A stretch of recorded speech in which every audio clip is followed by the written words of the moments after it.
The rooster crowed as the first light of dawn painted the sky in shades of pink and orange. Nathan opened his tired eyes and sat up in bed, rubbing the sleep from his face. At 28 years old, he already had the weathered hands of someone much older.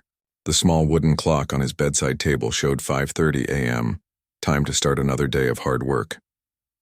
The floorboards creaked under his feet as he walked to the bathroom. The old farmhouse had been in his family for over 100 years, passed down from father to son for 4 generations. Looking in the mirror, Nathan saw the worry lines forming on his forehead. The bank papers sitting on the kitchen table gave him just 3 more months before they would take everything away, one day at a time, he whispered to himself, splashing cold water on his face. Outside, the morning air felt crisp and clean. Nathan breathed deeply, trying to push away the worry that had become his constant companion. His small herd of cattle needed feeding, and the chickens were already clucking impatiently. The farm might be struggling, but the animals still depended on him. As Nathan threw hay to the cattle, he noticed how the morning fog was lifting, revealing the rolling hills that surrounded his property. The sight still took his breath away, even after all these years. This land was more than just dirt and grass. It was his heritage, his home, his heart. After finishing the morning chores, Nathan grabbed a piece of toast and a mug of black coffee. The kitchen walls were covered with faded photographs showing his parents, grandparents, and great-grandparents standing proudly in front of the same house. They had all faced tough times before, but none had come so close to losing it all. Tino. Letter from the bank sat on the table, the red final notice stamp seeming to mock him. Nathan folded it and stuffed it in his pocket. No time to worry about that now. Work needed doing.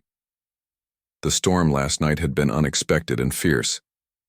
Nathan remembered how the wind had howled and the rain had pounded against the windows. Now he needed to check if any trees had fallen, or if fences had been damaged, especially those along the eastern edge of his property, where the land dropped off into a steep cliff. Nathan climbed into his old blue pickup truck. The engine coughed, twice before rumbling to life. The radio played a country song about hard times and holding on, which made him smile sadly. The truck bounced along the dirt road as he drove toward the eastern pasture. The cliff edge had always been both beautiful and dangerous. Nathan parked the truck and walked carefully toward the edge, looking for damaged fencing. The valley below stretched out like a green carpet with the river cutting through it like a silver ribbon. He noticed a section of fence hanging loose and walked closer to fix it. That's when he heard something, a sound that didn't belong. At first he thought it might be a bird or maybe a small animal trapped somewhere. "Hello?" Nathan called out, his voice echoing slightly. "Anyone there?" The sound came again, clearer this time. It was a human voice calling for help. Nathan's heart started racing. He carefully moved closer to the edge and looked down. What he saw made his blood run cold. About 30 feet below, clinging desperately to a small tree growing from the cliff, face was a woman. Her expensive-looking clothes were torn and dirty, and her face was streaked with mud and tears. Far below her, at the bottom of the ravine, he could see the crumpled remains of what must have been a fancy car. "Hold on!" Nathan shouted, dropping to his knees to get a better look. "I'm here! I'll help you!" The woman looked up, her eyes wide, with fear and hope. "Please," she called back, her voice shaking. "I've been here all night. I don't think I can hold on much longer." In that moment, all of Nathan's problems seemed to vanish. Nothing mattered now except saving this woman's life. He had no idea who she was or where she had come from, but none of that mattered. He just knew what he had to do. As the morning sun broke fully over the horizon, Nathan Porter faced a challenge unlike any he had ever known. And in that moment, his ordinary day became extraordinary. Nathan stood at the edge of the cliff, his mind racing. The woman's fingers were turning white from gripping the tree so tightly. The drop below her was at least 100 feet down to the rocky bottom. One wrong move, one slip, and she would fall. "My name is Nathan," he called down to her, trying to keep his voice steady and calm. "What's your name?" "Alexandra," she called back, her voice breaking. My car, the storm. I couldn't see the road. Nathan got down on his stomach to get a better look without risking the edge crumbling under his weight. Now he could see her clearly. She had dark hair pulled back in what had probably been a neat bun before the accident. Her clothes looked expensive, like the kind he saw in magazines but never in his small town. Despite the dirt and tears on her face, he could tell she was beautiful. Alexandra, I'm going to get you out of there, Nathan promised. But I need you to stay calm and keep holding on. Alexandra nodded weakly. I'm so tired, she said. My arms feel like they're going to give out. Nathan could see the scratch marks on her hands where she had scrambled to find a hold during the night. The thought of her hanging there all night, cold and terrified in the dark, made his chest tighten.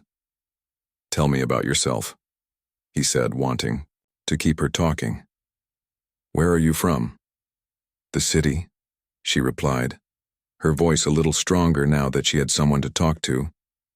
I was driving to a meeting when the storm hit. I took a wrong turn. I've never been out this way before.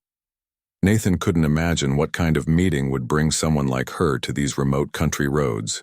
But that wasn't important now. Can you feel your feet? He asked. Is anything broken? Alexandra tried to shift her position slightly. My ankle hurts really bad, she winced. And I'm so cold. I can't feel my fingers anymore. That wasn't good. Nathan knew about hypothermia from when he'd helped rescue a neighbor's child who'd fallen through ice on a pond 3 winters ago. If Alexandra had been out all night in the rain, her body temperature could be dangerously low. Hang on, Nathan said, backing away from the edge. I'm going to get some rope and call for help. He ran to his truck and grabbed his cell phone. Of course, no signal. The nearest tower was miles away and service had always been spotty on the farm. He'd have to drive at least 10 minutes to get a clear signal. And he wasn't willing to leave Alexandra alone that long. Nathan grabbed the coil of rope he kept in the truck bed for farm work, along with a thick blanket and his first aid kit. His mind went to the old climbing harness in the barn from his younger days when he and his dad used to go rock climbing. That would be perfect, but it would take precious minutes to retrieve. When he returned to the cliff edge, Alexandra's eyes lit up with relief. You came back, she said, as if she'd feared he might leave her there. Of course I came back, Nathan replied, a little surprised. I wouldn't leave you hanging there. He quickly tied a secure knot around the base of a sturdy oak tree about 10 feet back from the edge, testing it with his full weight. Then he fashioned a makeshift harness from the rope and secured it around his waist and legs. I've never done anything like this before, he admitted to Alexandra. But I grew up climbing these cliffs as a kid, so I know the rock pretty well. Alexandra's eyes widened. Are you sure this is safe? Maybe you should just wait for professional help. Nathan shook his head. The nearest rescue team is over an hour away, and I can see you're losing your grip. He didn't mention that he'd noticed how the small tree she clung to was starting to come loose from the cliff face, its roots gradually pulling away from the rock. I'm coming down to get you, he said firmly. Just hold on a little longer. Alexandra looked at him with a mixture of fear and hope. Why are you doing this? You don't even know me. The question caught Nathan off guard. The thought of not helping hadn't even crossed his mind. Because you need help, he said simply. And I'm here. With that, he turned and began to lower himself over the edge of the cliff, his heart pounding but his hands steady. Whatever happened next, there was no turning back. Nathan's boots scraped against the rock face as he lowered himself down the cliff. The rope burned his hands despite his work-hardened palms. Each foot down brought him closer to Alexandra, who watched him with wide eyes. You're really doing this, she said as if she couldn't quite believe it. Nathan gave her a quick smile, trying to hide his own nervousness. I'm really doing this, he confirmed. How are you holding up? Better now that I'm not alone, she admitted. Her voice sounded raspy, probably from calling for help throughout the night. I screamed until my voice gave out. I didn't think anyone would ever hear me out here. Nathan carefully tested each foothold before putting his weight on. The rain had made the cliff slippery, and loose rocks tumbled down as he disturbed them.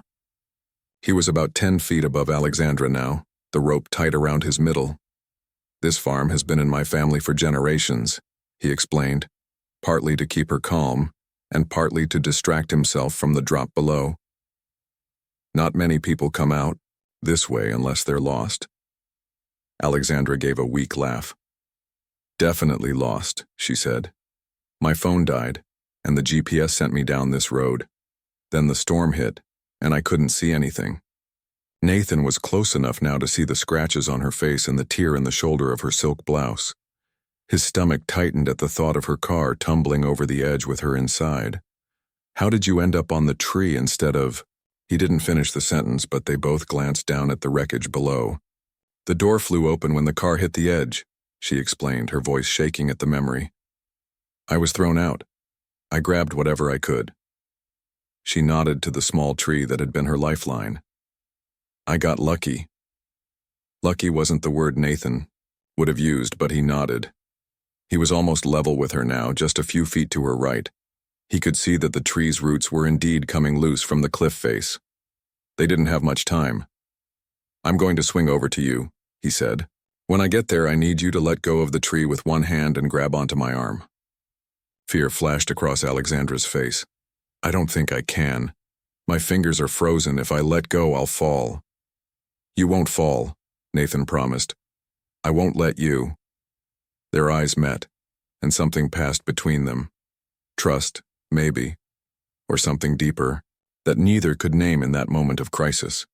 Nathan pushed off from the rock face with his feet swinging toward her. The first swing didn't bring him close enough. He pushed off again, harder this time, and came within arm's reach. Now! He called. Alexandra's face tightened with determination. With a small cry, she let go with her right hand and reached for him. Her cold fingers grasped his forearm, and he locked his hand around her wrist. I've got you, he said, his voice steady despite the pounding of his heart. Now the other hand. She hesitated, looking at the small tree that had kept her alive through the night. Let go, Nathan urged gently. I promise I won't drop you. With a sob of fear, Alexandra released the tree and grabbed his other arm. At that exact moment, the tree's roots gave way completely, and it tumbled down the cliff face, bouncing off rocks as it fell to the ravine floor. Alexandra screamed and clung to Nathan. The sudden shift in weight made the rope creak and swing them both against the cliff face.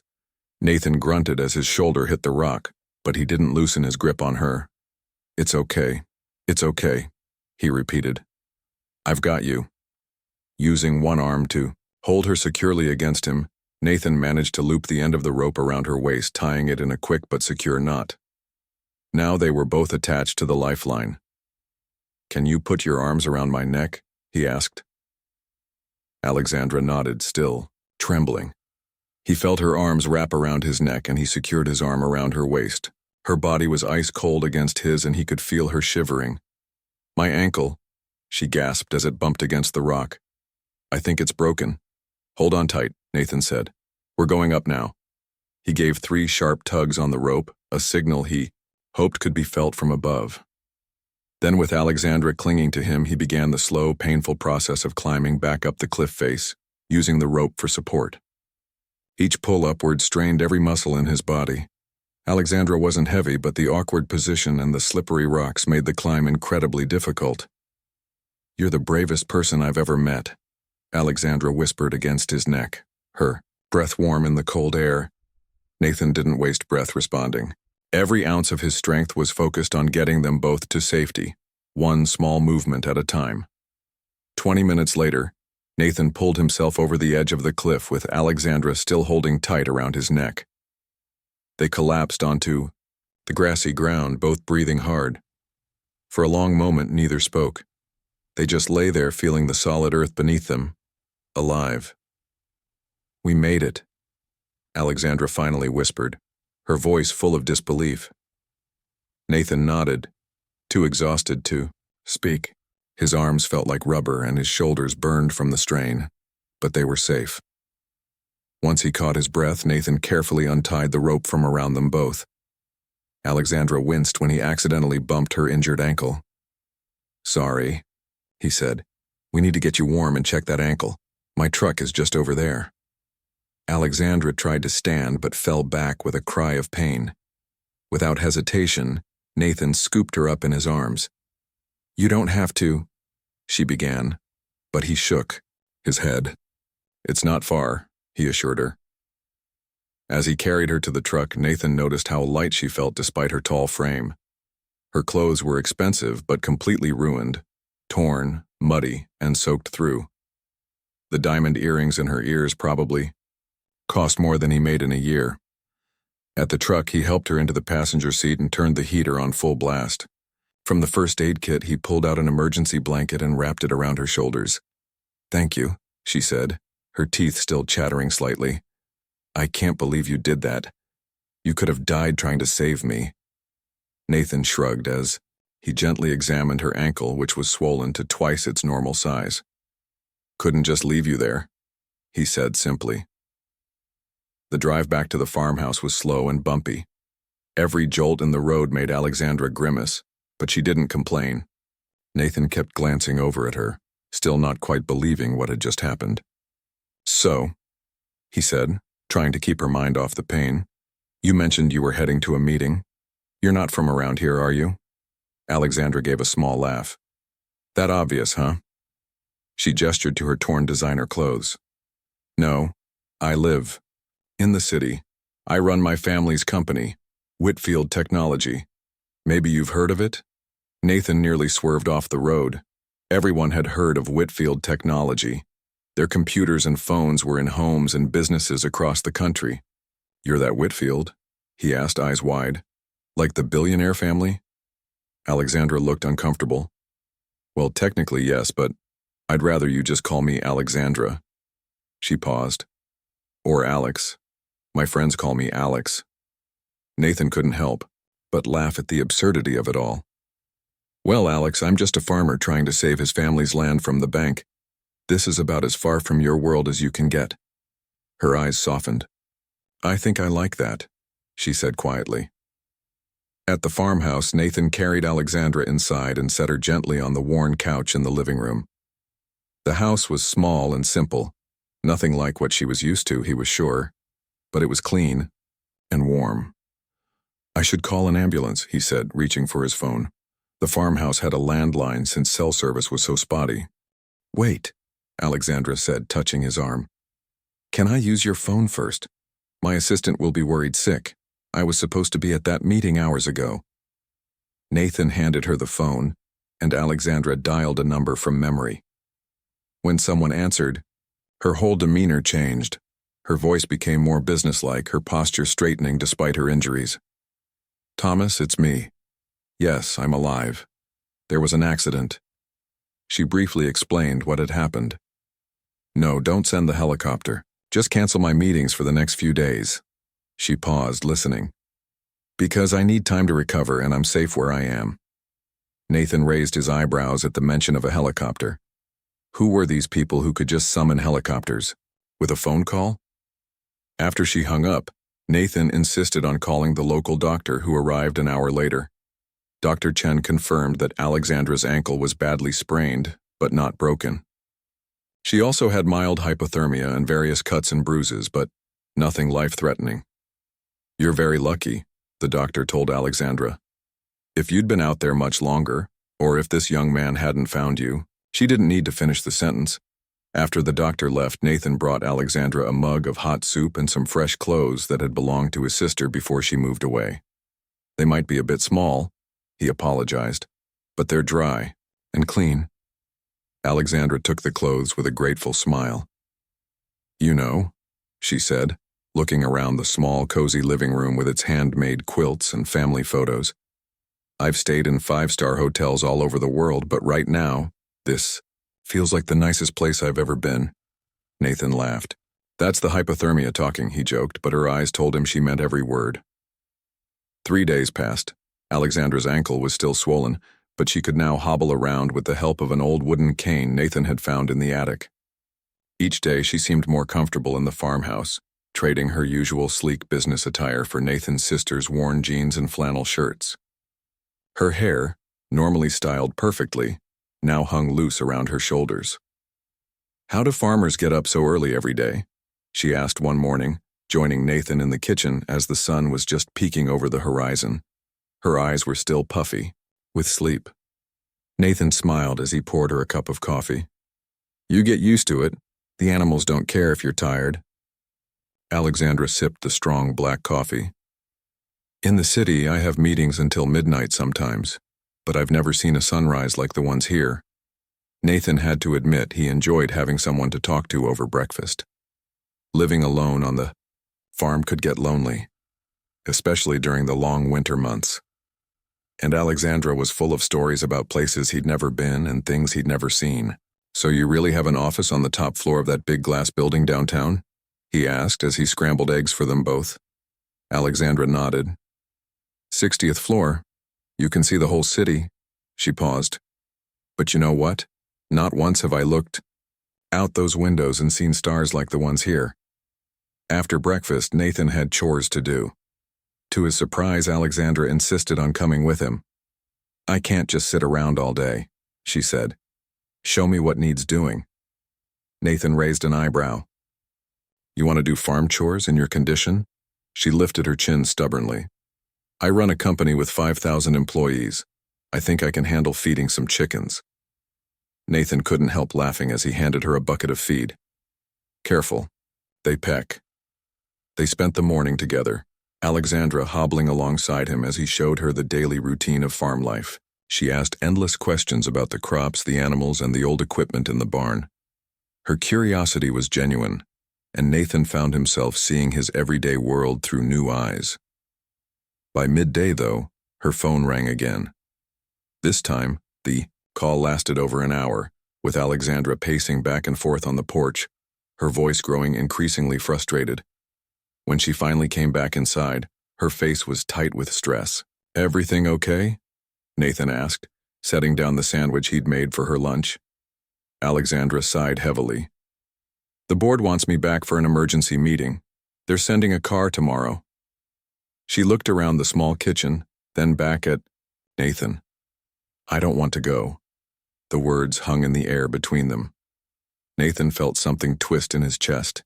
He'd known this couldn't last, this strange, peaceful interlude with a woman from another world, but he hadn't expected it to end so soon. "But you have to," he said quietly.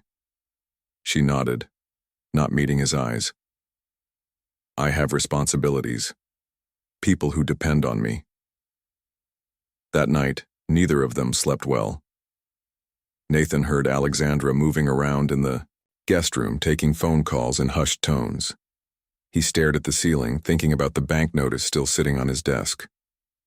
The reality he'd been avoiding was waiting for him. In less than 3 months, this house, this land, everything his family had built, would be gone. The next morning, a sleek black car appeared on the dusty road leading to the farmhouse. The driver, a stiff man in a dark suit, looked completely out of place against the backdrop of fields and open sky. "Ms. Whitfield, your bags?" he asked formally, when Alexandra opened the door. She smiled tightly. "I don't have any. Let's go." Before leaving, she turned to Nathan, who stood awkwardly on the porch. "I can never repay you for what you did," she said. Nathan shook his head. "You don't owe me anything." Alexandra looked at him for a long moment. Then she reached into her pocket and pulled out a business card. "If you ever need anything at all, call this number. It's my private line." Nathan took the card but didn't look at it. "I'll be fine," he said, though they both knew it wasn't true. As the car pulled away, raising dust on the old farm road, Nathan felt oddly empty. The farm suddenly seemed quieter, the house emptier than it had before Alexandra had arrived. He walked back inside and noticed her coffee mug still sitting on the kitchen table, a faint lipstick mark on the rim. He was just about to wash it when he heard tires on gravel again. Looking out, he saw the black car had returned. The back door opened and Alexandra stepped out, still using the wooden cane. "I forgot something," she called as Nathan came back onto the porch. "What's that?" he asked. Her eyes met his, determined and clear. "To say thank you properly," she said, and climbed the porch steps to where he stood. Alexandra stood on the porch steps looking up at Nathan. The driver waited impatiently by the car, checking his watch. "Ms. Whitfield, The board meeting, he called. Give me 10 minutes, Peter, she said firmly, not taking her eyes off Nathan. When they were alone, Alexandra spoke softly. I can't just leave like this. Not after everything. Nathan nodded, feeling the same tangle of emotions. I know. I want to help you, she continued. With the farm, with the bank, I have resources. Nathan stepped back, his expression closing. I can't take your money, Alex. Why not? She asked, frustrated. You saved my life. Let me save something that matters to you. Nathan looked out over the fields his family had worked for generations. Because then it wouldn't be mine anymore, he said simply. It would be something you bought me like a gift. Alexandra's face fell. That's not how I see it. But it's how everyone else would see it, Nathan replied. The billionaire and the poor farmer, it would always be that story. Before Alexandra could respond, her phone rang again. She glanced at it and grimaced. That's the board chairman. I have to go. This time, when she got into the car, Nathan watched until it disappeared down the road. Then he went back inside and finally looked at the business card she had given him. The paper was thick and expensive, with just her name and a phone number, no title or company logo. He placed it on the mantel and tried to get back to his normal routine. A week passed. Nathan didn't call the number, and Alexandra didn't return. He threw himself into work, fixing fences and tending to the animals. But his mind kept wandering, back to those few strange days when his lonely farmhouse had been filled with her presence. Then came the letter from the bank. Nathan's hands shook as he opened it. The foreclosure date had been moved up. They wanted full payment in just 7 days, not the 3 months he had counted on. A note at the bottom mentioned that a developer was interested in the property. Nathan sat at the kitchen table, the letter spread before him, and put his head in his hands. His great-grandfather had built this house. His grandfather had expanded the farm to its current size. His father had modernized the equipment. And now, under his watch, it would all be lost. He looked at Alexandra's card on the mantel. One phone call and his problems would vanish. She'd made that clear. But at what cost? That evening, Nathan drove into town and met with his old friend Tom at the local bank branch. There's nothing I can do, Nathan, Tom said sadly. The decision came from the regional office. Someone's offering cash for the whole area, your farm and the Johnson place next door. They want to build some kind of luxury retreat. Nathan's stomach twisted. Who's buying? Tom shook his head. Corporate name. Sunrise Development Group. Never heard of them before. Nathan drove home slowly, watching the sunset paint the fields gold. This land had been in his family for generations. Every tree, every fence post, every barn board held memories. To lose it all. His phone rang. Unknown number. Hello, he answered cautiously. Nathan, it's me. Alexandra's voice sent a jolt through him. I hope it's okay that I called. I got your number from the doctor. It's fine, he said, surprised at how good it felt to hear her voice. How are you? Miserable, she admitted with a small laugh. I keep thinking about the farm, about you. She paused. I heard about the foreclosure being moved up. I'm so sorry. Nathan's grip tightened on the steering wheel. How did you know about that? There was a long silence on the line. Nathan, there's something I need to tell you. The company that's buying the farm, Sunrise Development, it's a subsidiary of Whitfield Tech. The truck swerved slightly as Nathan processed this information. What? I didn't know, Alexandra said quickly. I swear I didn't. My VP of Real Estate Development has been acquiring properties for a new project, a rural technology retreat. He saw your loan was in default and, so your company is the one taking my farm? Nathan's voice was hollow. I've stopped it, Alexandra said. As soon as I found out, I canceled the whole project. But Nathan, the bank still wants their money. You have 7 days. Nathan pulled the truck over and stared out at the darkening fields. I can't take your money, Alex. I already told you that. Then don't take it, she said, her voice stronger now. Let me make you a real business offer instead. A partnership. Something that keeps the farm yours but gives it a future. Nathan closed his eyes, torn between pride and practicality. What kind of offer? Alexandra took a deep breath. I'm coming back tomorrow. We'll talk then. This isn't something to decide over the phone. After they hung up, Nathan sat in his truck for a long time, watching as stars appeared in the sky above his family's land. Tomorrow would determine whether he kept it or lost it forever. And somehow, it all came down to the woman he'd pulled from the edge of a cliff. The next morning, Nathan woke before sunrise as usual. He went about his chores mechanically, feeding the animals and checking the fences. All the while, his mind spun with questions. What kind of business proposal would Alexandra bring? Would it be something he could accept with his pride intact? Or was this just a clever way for her to give him charity? He was mucking out the horse stall when he heard a car approaching. Heart pounding, he walked out to the yard. But instead of the sleek black car he expected, a beat-up rental car came, bouncing down the dirt road. Alexandra stepped out wearing jeans, boots, and a simple blue sweater. Her hair was pulled back in a ponytail, and she carried a thick folder under her arm. She looked more like a farm girl than a billionaire CEO. Nice car, Nathan said with a small smile. Alexandra laughed. I thought it might help me blend in. Her eyes met his, uncertain. Is it okay that I'm here? Nathan nodded toward the house. Coffee's hot. In the kitchen, they sat across from each other at the worn wooden table. Alexandra opened her folder and pulled out several papers. I've been thinking about this all week, she began. Your farm is in trouble, but it has potential that's not being realized. Nathan raised an eyebrow. You sound like the bank manager before he turned me down for another loan. Alexandra shook her head. I'm not talking about traditional farming. I'm talking about turning this place into an agricultural innovation center. She pushed a sketch across the table. A place where new farming technologies can be tested in real conditions, where sustainable methods can be developed, where people can come to learn. Nathan studied the drawing. It showed his farm much as it was now, but with modern additions.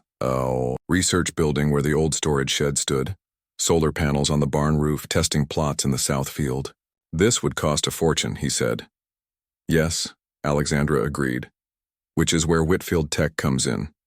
We're looking to diversify, to invest in sustainable food production technology. But we need a testing ground, a place to develop real-world applications. She paused. We need a partner who knows farming from the ground up. Nathan looked up from the papers. You want to partner with me? A failing farmer? Alexandra's eyes flashed. You're not failing. The system is failing you.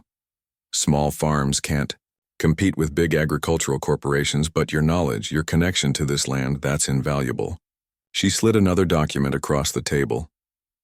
This is my proposal. Whitfield Tech invests in converting your farm into the innovation center. You remain the owner of the land and become an equal partner in the new venture. Your debts are paid as part of the startup costs, and you run the day-to-day operations while we provide the technological expertise. Nathan read through the document slowly. It wasn't charity. It was a real business deal, one that would save his farm while creating something new. Why are you doing this? He asked, looking up. You could build this anywhere. Buy any farm. Why mine? Alexandra was quiet for a moment. When I was hanging from that cliff, I had time to think about my life, about what matters. She looked around the simple kitchen. You saved me without knowing who I was or what I was worth. That's rare in my world. And then I came here, to this place that's been in your family for generations, and I saw how much it means to you. She reached across the table and took his hand. The truth is, I've been living in a bubble, running a tech company, making more money than I could ever spend, but here I found something real, something that matters. Nathan looked down at their joined hands. And if I say no, then I respect your decision, Alexandra said. But I hope you'll say yes. Not just for the farm, but, she hesitated, for us. The word hung in the air between them. I can't promise this will work, Nathan said slowly. The business, or us, We come from different worlds. Alexandra smiled. Maybe that's why it could work. We bring different things to the table. Nathan stood and walked to the window. Outside, the morning sun was lighting up his fields, the land his family had worked for generations. He turned back to Alexandra. "I have one condition," he said. "Name it." Nathan pointed to the sketch. "That new research building? It needs to be red, like the old barn was when my grandfather was a boy." Alexandra's face broke into a wide smile. "Red it is." She stood and walked to join him at the window. Together they looked out over the farm, not as it was, but as it could be. A new beginning, built on the foundation of the past. "Partners?" Alexandra asked softly, offering her hand. Nathan took her hand but pulled her closer instead, into an embrace that felt both new and somehow familiar, as if they'd been waiting for this moment since he'd first found her clinging to that tree on the edge of the cliff. "Partners?"